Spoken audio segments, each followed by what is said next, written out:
anak-anak, bertemu lagi dengan Ibu Isti Indartanti. Kali ini Ibu akan memberikan satu cerita yang sangat bagus buat kalian.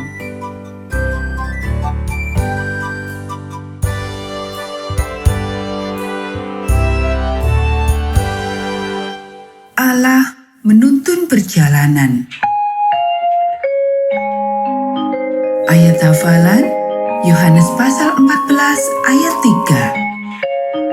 Dan apabila aku telah ke situ dan telah menyediakan tempat bagimu, aku akan datang kembali dan membawa kamu ke tempatku, supaya di tempat di mana aku berada, kamu pun berada.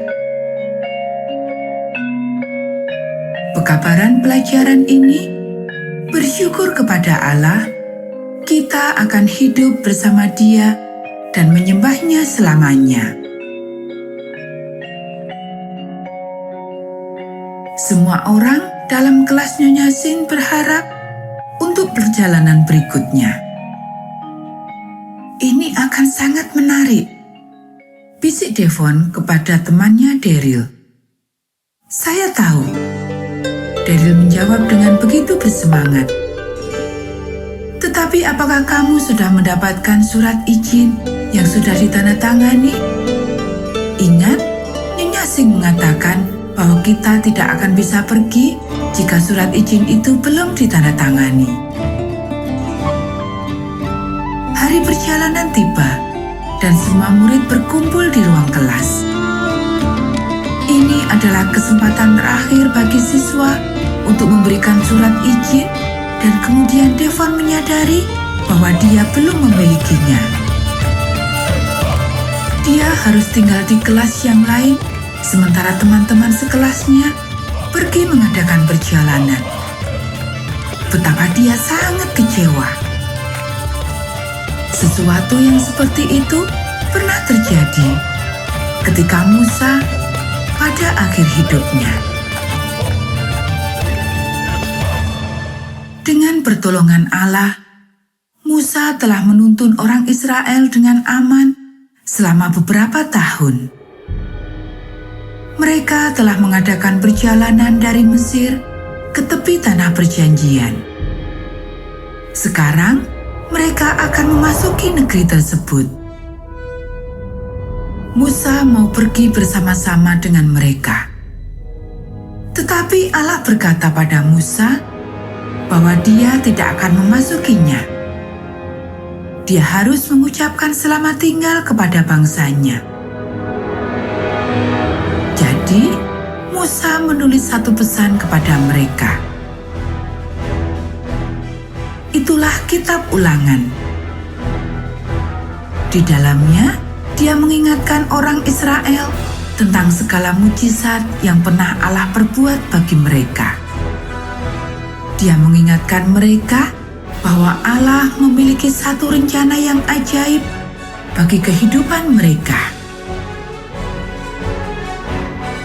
Ingatlah akan Allah dan sembahlah Dia, maka engkau akan memperoleh umur panjang. Musa menulis, tetapi jika hatimu berpaling daripadanya dan engkau menyembah ilah yang lain, engkau tidak akan hidup lama di tanah itu. Musa meletakkan penanya dan memulai berbicara kepada bangsa itu. Aku sekarang berumur 120 tahun. Dia berkata kepada mereka, aku tidak dapat lagi menjadi pemimpinmu. Tuhan telah berkata kepadaku bahwa aku tidak akan menyeberangi sungai Yordan. Saya tidak akan memasuki tanah Kanaan. Orang-orang saling memandang dengan kaget. Pasti Musa tidak bermaksud demikian. Apakah yang akan terjadi kepada mereka tanpa Dia? Apakah yang harus mereka lakukan? Tuhan Allahmu, Dialah yang akan menyeberang di depanmu. Yosua akan menjadi pemimpinmu seperti yang difirmankan Tuhan. Musa berkata, "Kuatkan dan teguhkanlah hatimu, janganlah takut dan gemetar." Kemudian Musa memanggil Yosua untuk berdiri di sampingnya. Dia menaruh tangannya kepada Yosua. "Engkau yang akan memimpin bangsa ini memasuki tanah Kanaan. Engkau akan melihat mereka tinggal di tanah yang dijanjikan oleh Tuhan." Dia berkata, "Sebab Tuhan, Dia sendiri akan berjalan di depanmu. Dia sendiri akan menyertai engkau. Dia tidak akan membiarkan engkau dan tidak akan meninggalkan engkau. Janganlah takut dan janganlah patah hati." Kemudian Musa berpaling kepada para imam. Dia memberikan kepada mereka salinan hukum yang Allah telah katakan kepadanya untuk ditulis. 10 hukum. Para imam harus mempelajarinya dengan baik. Pada akhir 7 tahun, dia berkata, "Haruslah engkau membacakan hukum Taurat ini di depan seluruh orang Israel. Bacalah ini sehingga semua orang akan mendengarnya dan mengingat untuk menyembah Allah." Akhirnya, Musa memberikan kepada Yosua satu salinan lagu yang indah yang Allah telah tolong dia untuk menulisnya. "Tolonglah umat ini untuk mempelajari lagu ini," Musa berkata. "Itu akan mengingatkan mereka hanya untuk melayani Allah." Orang-orang Israel mendengar dengan seksama saat Musa membacanya. Kemudian Musa mengucapkan kalimat terakhirnya kepada bangsa Israel. "Pastikan untuk menurut semua perintah yang telah aku berikan hari ini kepadamu." Dia memohon, "Ulangi itu kepada anak-anakmu, sehingga mereka akan setia menurut ajaran-ajaran Allah." Ini bukanlah kata-kata yang tak bermakna. Ini adalah kehidupanmu yang sesungguhnya. Hari itu juga, Tuhan berkata kepada Musa untuk mendaki Gunung Nebo.